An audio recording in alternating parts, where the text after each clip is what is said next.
Get the brooms out because we already have a few sweeps on our hands. The New York Rangers being the first one taking down a Washington Capitals team that probably should have never made the playoffs. What's up, everybody? Welcome back to the channel. Today, I have a very interesting and fun playoff video in store for you. Today, I'm going to be talking about 10 players who have been a big disappointment in my eyes, not only for their teams, but just in general this NHL Stanley Cup playoff season. Now, with a lot of these guys, some of them do get on the scoreboard, but there's some intangible things that I want to talk about that really just haven't looked good with some of these players based on the contracts that they're earning. Now, before we get into this one, if you guys haven't subscribed to the channel and you love this content, make sure you do that now, and let's get right into it. Coming in at number 10 for me, this one may not surprise a lot of people, but it's the LA Kings and Pierre-Luc Dubois. Now, I don't want to say that Pierre-Luc Dubois is a non-factor in this series because I have seen him do a little bit. Of course, he has that one goal, but outside of that, when you're making the money that Pierre-Luc Dubois is making, you need to have more of an impact defensively on faceoffs, and you also need to be able to get more pucks in the net or at least be assisting on more goals. When it comes to Pierre-Luc Dubois, though, he feels like he's really a non-factor in this series. I think a lot of people expected that after the season that he had, so I guess the expectations weren't super high heading into the postseason, but given the fact that he was dominant a few years back with Columbus, shutting down Austin Matthews in that amazing series for the Columbus Blue Jackets, I just think that in this series he should be having a bigger impact and that the LA Kings should not be down 3-1 right now. This team is a lot better than this. They shouldn't be out in 5 games, and I think a big reason why they're in this position is because of Pierre-Luc Dubois. Now, not only is his playoff numbers not that great, his season numbers weren't great either. 82 games, 40 points. I think this is a tough year for Pierre-Luc Dubois. I think he will bounce back for the Kings, but in this playoff series, I think this team really needed more for him, especially with the amount of money that he's earning, potentially just playing on the third line. Next up, let's talk about the Vancouver Canucks and Elias Pettersson. First off, let me just say, heck of a game from Brock Besser. Hat trick, getting them into overtime for Elias Lindholm to get that OT winner with their third string goalie. That's what I see in this Canucks team this year. That's their identity. Keep rolling with that. But the problem is that their star player, Elias Pettersson, just isn't playing up to the standard of his contract. He has no goals in 4 games, 2 assists, and is a -3. He looks like he's getting dummied out there every time he's near the puck. I don't know if he's too small, maybe if the stage is too big for him, but the biggest criticism of Elias Pettersson is that he kind of ghosts in certain points of the season, and now in the playoffs we're seeing the same thing. He goes on hot streaks, and then when he hits his cold streaks, those cold streaks are really long, and unfortunately right now he just doesn't really seem like he's confident out there. I think for the Canucks to go deep in this playoff run, they need him to find his game. When you're paying a guy $11 million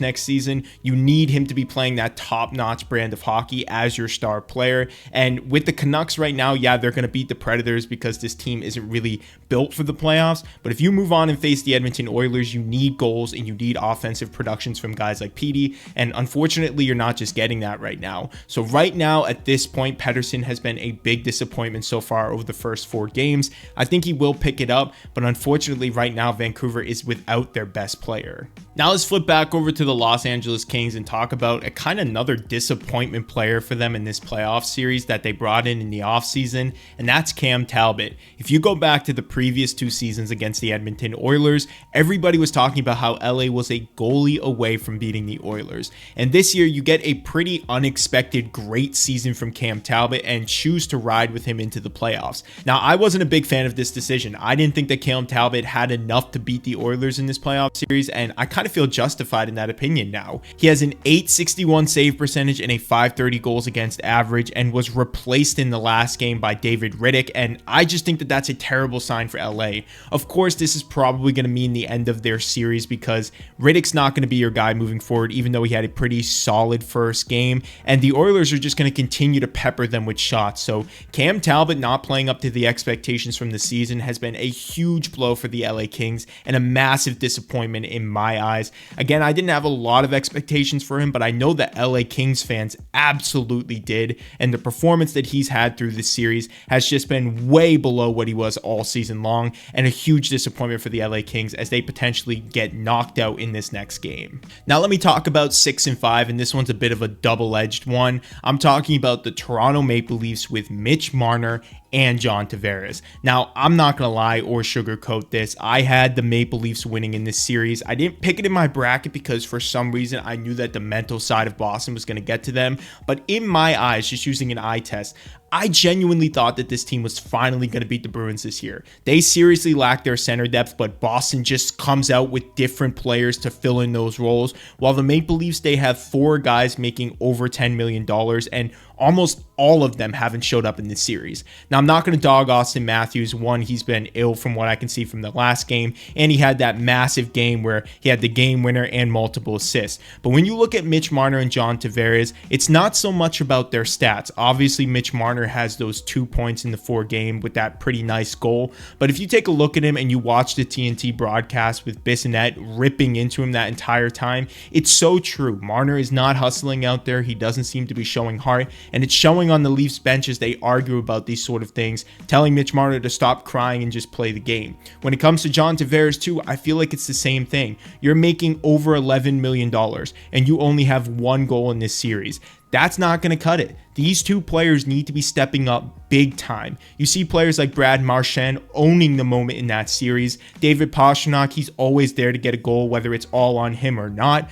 I'm just saying, when you have players like this making over that much money, you need to be showing up in these big moments. And unfortunately for Toronto, they're on the brink of having their season end if they can't turn it around in the next game. And I think a big reason why they're losing this series is because of Mitch Marner and John Tavares. And maybe you can say that I'm just reading into it like all Leafs fans, but I think Mitch Marner is great in the regular season. When it comes to the playoffs, he just hasn't looked like himself. And that's a big reason why they're losing, as well as John Tavares' lack of production and leadership as well. Next, let's move on to the next player, and this one's a double one as well. We're talking about the Dallas Stars and Roope Hintz and Joe Pavelski. Now, if you've been watching Stars games, you can definitely tell that these two, they have their heart in it and they're putting in a lot of effort, but that needs to start translating onto the score sheet. When these two were 2 of your best offensive players all year long and now they don't have any points in 3 games, that's a very concerning thing for the Dallas Stars. I'm sure they're going to turn it on, but so far I've been very disappointed with the offensive production of these two. I think Roope Hintz needs to do more playmaking here and Joe Pavelski needs to start scoring. I think that's a massive reason why the Dallas Stars are down in this series. They are very well in it. That last game, they were peppering Logan Thompson with shots. And I think if they can continue to do that, water will find its level. But so far with these first 3 games, they've been a little bit disappointing to me. And I'm hoping that in game 4 tonight, these two can pick it up and get a little bit more on the offensive side. Now let's move on to number 2. I have Alex Ovechkin. For the first time in his career, he was swept in the playoffs and was kept off the scoreboard for all 4 games. And for a season that hasn't exactly gone 100% the way Alex Ovechkin probably expected, you got to feel bad for the guy. I mean, they weren't supposed to make the playoffs. Honestly, that Capitals team was in way over their head. And I don't know a single person who had them beating the Rangers or even had them winning 1 game. But for Alex Ovechkin to be limited as much as he was in that series, I think it really does speak more to the Capitals team and how they lack a lot of stars. So the Rangers were able to just smother Alex Ovechkin whenever he was near the puck. But I think he needed to at least get 1 goal or at least an assist in that series. I think that was a very embarrassing performance from their leader and a big reason why that Capitals team struggled in the playoffs this year. I fully expect Alex Ovechkin to break that Gretzky record within the next few seasons. But if I learned one thing this year, it's that Alex Ovechkin is definitely a little bit past his prime and that he's getting older. So while we still have him in the league, make sure that you're enjoying watching him because this guy's not going to be in the league forever. And I think Father Time has finally caught up with him. So Capitals are out of the playoffs, and for Alex Ovechkin, another unfortunate performance for him this year. And last on my list should be everyone's number 1 disappointment this year, and I'm going to kind of defend him a little bit in this, but I still think he's going to be disappointing, and that's Connor Hellebuyck of the Winnipeg Jets. Right now, his playoff numbers are an .870 save percentage and a .522 goals against average in a Vezina winning season. That is insane. The drop off from what he was doing all year to now, that's like mind boggling to me. And the fact that he was replaced in that last game by Brossoit is just, I don't even know what you can say about that for this guy. You got to feel for him on one hand because it's clear that the Jets defense just isn't as talented as everybody initially thought heading into the season. And that's why he's been such an important piece for them all year because he's been saving them in games. But right now when you're playing a team like Colorado, you can't rely on just one guy to beat that team. Their offense is just way too good for that. And it's really showing with Hellebuyck and you can see the frustration. And for the Jets, it's just really disappointing because I expected them to have a really good run this year, and it's looking like they're going to get bounced in the first again. So for me, Connor Hellebuyck is definitely my most disappointing player. I had either him or Alex Ovechkin. The two of them were really kind of the only two that really stood out on this list. But I think with Alex Ovechkin's age, you can give him a little bit of a pass, especially with the way that Capitals team is built. But let me know what you guys think. Who has been your most disappointing player for this playoff season? Comment that below, and make sure you like this video and subscribe to the channel for more playoff and hockey content. I'll see you guys in the next one.